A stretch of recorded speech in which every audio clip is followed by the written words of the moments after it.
This is the Crime Cafe, your podcasting source of great crime, suspense, and thriller writing. I'm your host, Debbi Mack. Before I bring on my guest, I'll just remind you that the Crime Cafe has 2 ebooks for sale, the 9-book box set and the short story anthology. You can find the buy links for both on my website, debbimack.com, DEBBIMACK.com, under the Crime Cafe link. You can also get a free copy of either book if you become a Patreon supporter. You'll get that and much more if you support the podcast on Patreon, along with our eternal gratitude for doing so. Hi, everyone. Before I introduce my guest, I am going to give an extra thank you to my patrons, Ken McClune and S. Corin. When this goes live, it'll be after Thank You Patrons Day. But this is an extra thank you to you guys. I should be thanking my patrons every day for supporting the podcast. If you're interested, just go to my website, debbimack.com, and click on Crime Cafe. Check out my Patreon page and the Crime Cafe ebooks while you're there. And now I'm pleased to have with me today an author who writes crime fiction and true crime. A 20-year veteran of law enforcement, his latest book concerns the topic of cold cases. It's my pleasure to introduce Dennis Griffin. Hi, Dennis. How are you doing today? Well, hi, Debbie. A pleasure to join you. Well, I'm so glad to have you here. I read your blog, your guest post, and that is just some powerful stuff you have in there about how unsolved murders end up being cold cases. Could you tell us a little bit about how you got involved in cold case investigation? Yes, I was working as a private investigator for a firm in central New York and upstate New York. And my boss assigned me to investigate the 2007 death of a soldier from the 10th Mountain Division stationed at Fort Drum in Watertown, New York. So I met with the mother of the deceased soldier, and she explained to me that the case this was in 2010, so it was a 3-year-old case at that time. The mother explained that she had not gotten any answers through law enforcement and through the Army CID investigations of her son's death.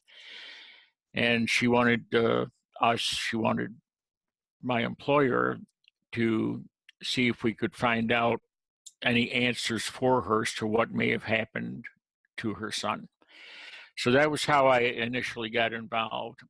And it was the case of where her son had recently returned from deployment to Afghanistan. He'd just assigned back onto base after 30-day leave, and this again was in 2007. And he moved off base with another soldier to share an apartment. He was there one night. The next night, after they got off duty, he went out bar hopping. He disappeared that night and was never seen again. Missing persons report was filed with the local Watertown City Police Department, and Army considered him as an AWOL after, I think it was 48 hours. 6 months later, his skeletal remains were found in a field about 3 miles outside of Watertown. They were in such condition that no toxicology could be done, and they couldn't establish a cause or manner of death, so everything was listed as undetermined. And that was the situation I became involved in, trying to find out her son's activities that night, why he disappeared from a bar the bar he was at, and how he happened to end up in that field. So that was my first involvement with that. So you were a private investigator. Yes, I had retired from New York State, and I was then working as a private investigator. Very interesting. How do you decide which cold cases should be reopened? Well, what I what I do, and I also have a blog talk radio show called Crime Wire, in which we profile some of these cold cases, and it's you have to use good judgment, and you always want to do a case that if it hasn't been determined to be a homicide, if it already hasn't been ruled as a homicide, and it's either a suspicious death or possible suicide or accidental death, you have to make sure that there's enough information on the part of the survivor, the next of kin, or family members to indicate that there was some type of foul play. For example, take a suicide situation. It's very difficult, understandably, in a lot of cases, for the family to admit or acknowledge that their loved one may, in fact, have taken his or her own life. And in some cases, there is substantial information to indicate that there was suspicious activity, or that the so-called suicide may not have been a suicide. In other cases, you just have a gut feeling. The family member just says, "I know my son or daughter or whatever would not have harmed him or herself." And it's unfortunate, and the people may be right, but you can't get very far as far as reopening a case if you don't have some type of information to go on, or some strong indication that there was in fact a crime committed. That's interesting.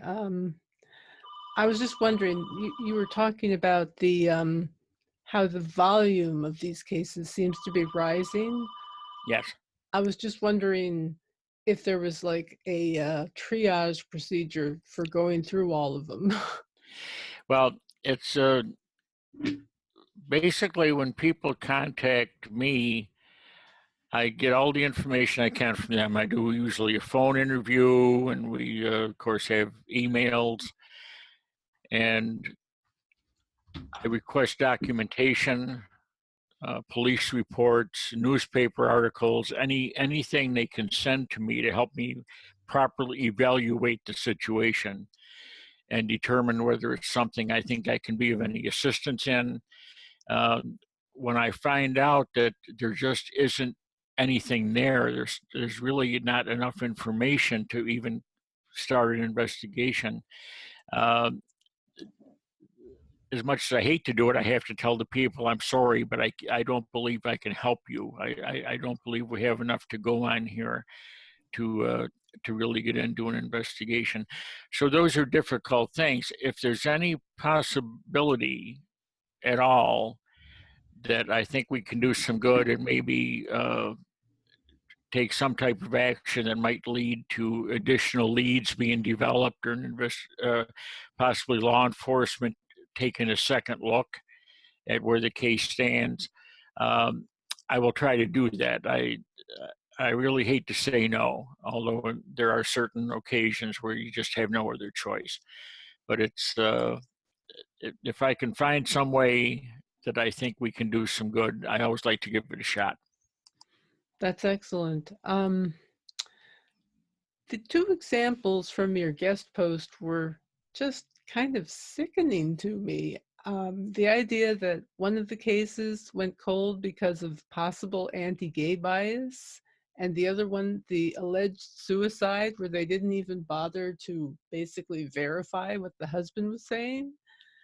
How often do you come across cases that egregious? More often than you would think. I until I got involved with that missing soldier, deceased soldier case, uh, I never dreamed that there would be that many, that there would be that volume of these types of cases. And uh, I want to say I'm former law enforcement. I'm very pro law enforcement, but what I am not supportive of is incompetence or laziness or cover-ups. The police do probably 99.9% do one heck of a job. They're dedicated. they want to solve their cases and so on. And my hat goes off to them. But because law enforcement, like any other business, is comprised, bottom line, of human beings. I know they have a lot of technology today, and they have computers and scientific advancements and so forth. But the bottom line is that human beings are the ones that enter the data and so on and so forth.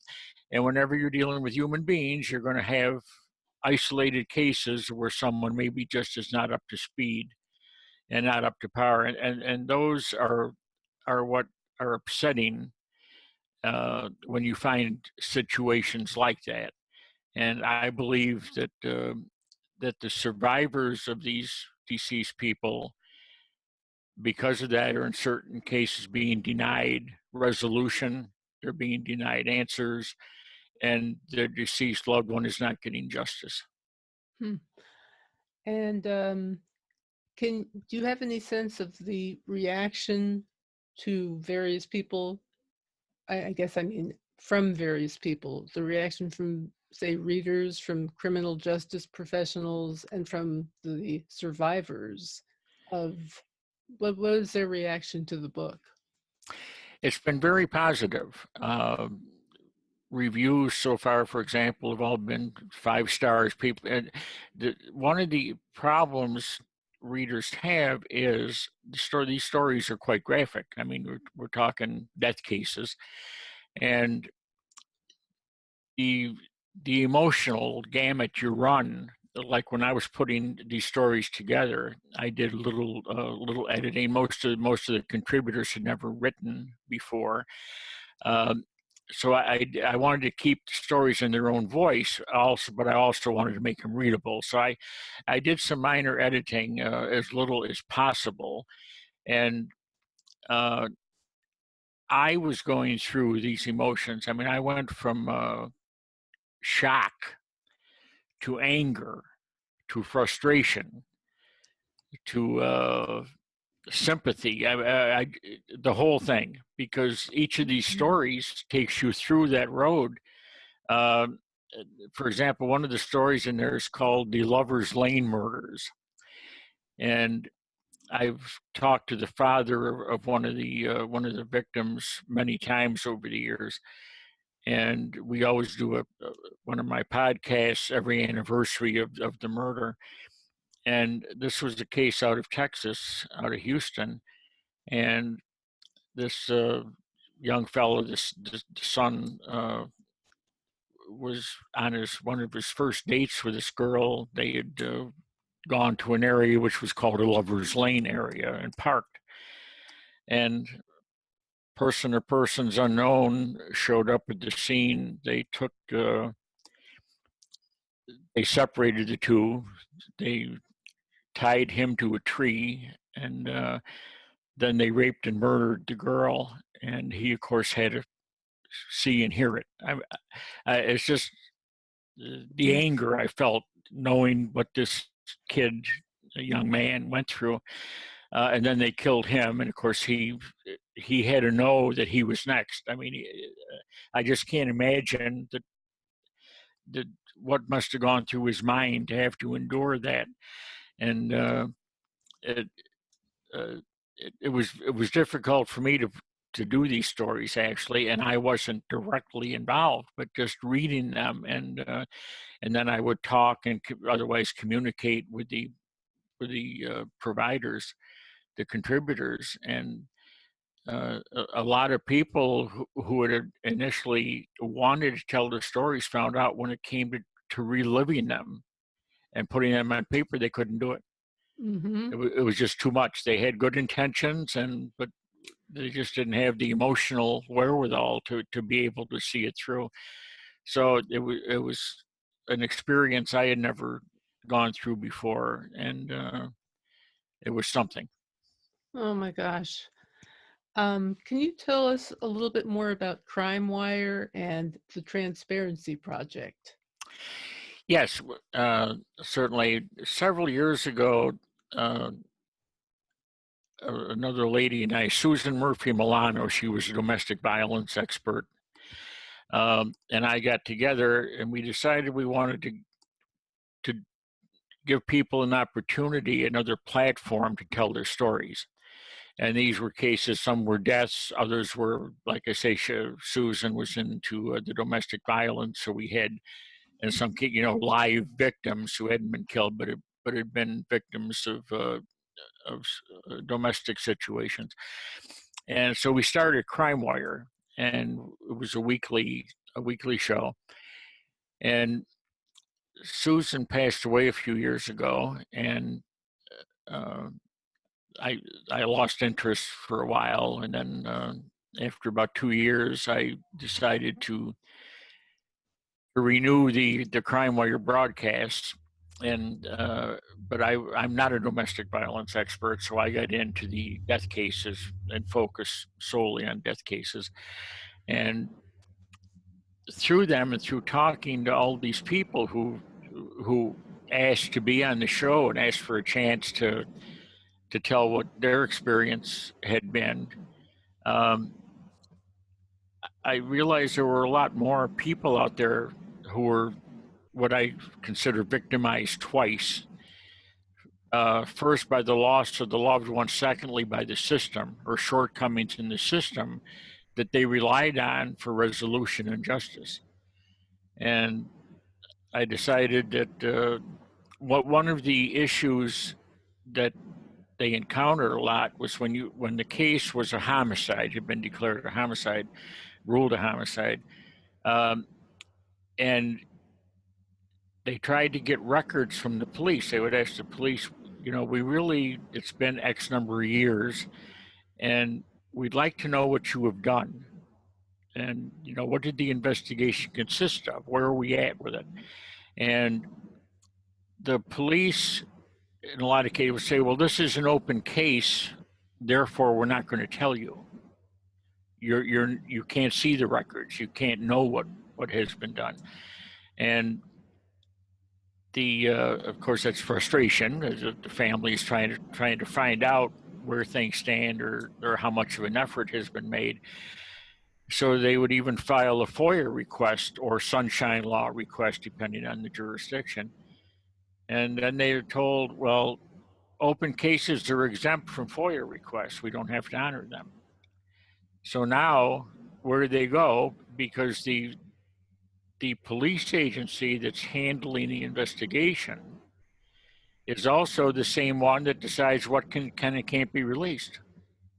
So, for example, if the investigation had been botched, if there had been irregularities, are they going to want to share that? You know what I'm saying? Are they going to want to let other people know what happened or did not happen, what they did or did not do?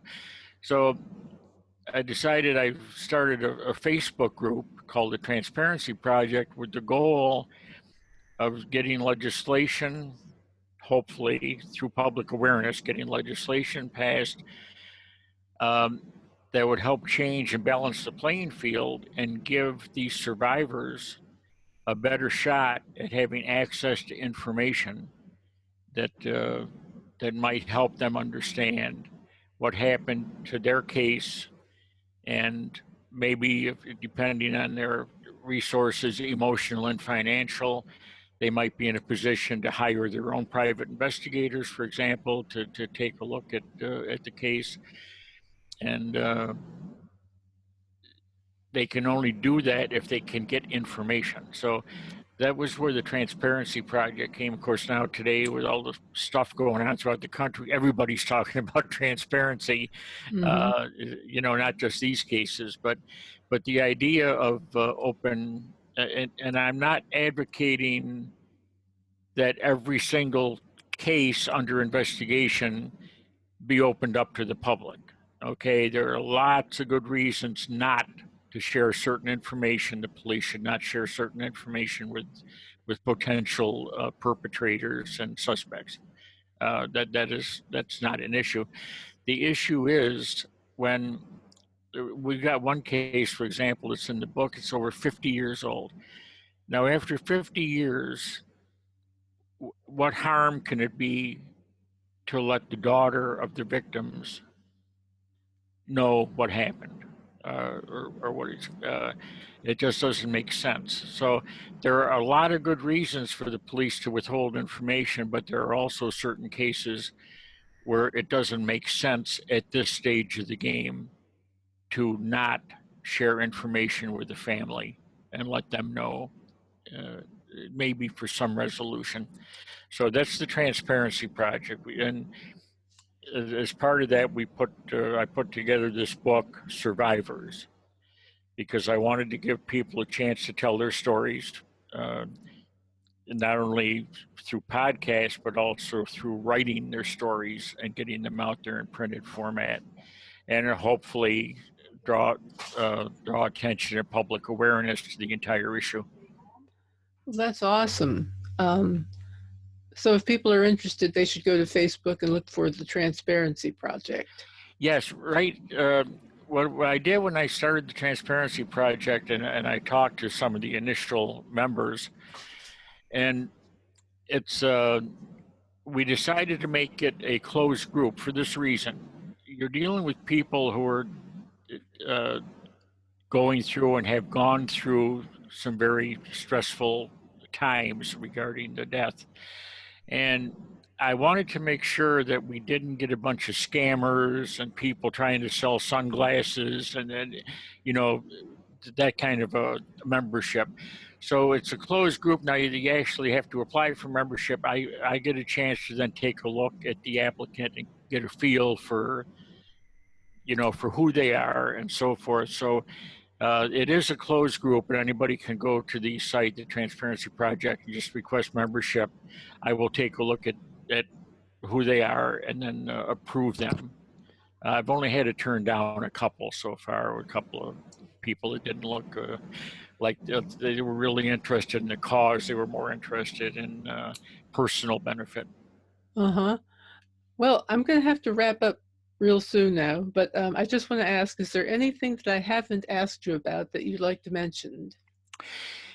Uh, yes, I really truly believe that if we can get enough support, and public support for the survivors and the cause of the survivors and what we're trying to do, I think we can make a difference, because of a few phone calls to legislators, some letters, those types of things. If we can get that momentum going, and in fact, we are in the process of doing a treatment. We were trying to get a documentary series started to profile some of these cases through a TV series.